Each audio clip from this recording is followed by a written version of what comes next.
Wow, grabe na to guys. Ang aking paborito na ginisang ampalaya na may hipon para sa aking pananghalian.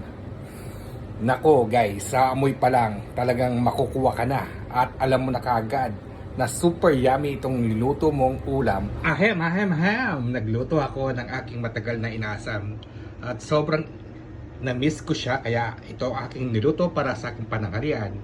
Nagluto ako ng ginisang ampalaya.